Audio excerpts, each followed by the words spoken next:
પ્રધાનજી આપણા રાજની અંદર કેમ ચાલી રહ્યું છે પ્રધાનજી? કેમ પ્રધાનજી?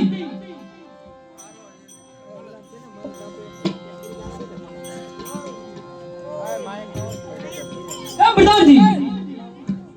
માટે આપણા વિદ્યા મંદિરની અંદર જઈ તપાસ કરો. બાળકોને શિક્ષણ બરાબર મળી રહ્યું છે ને? બરાબર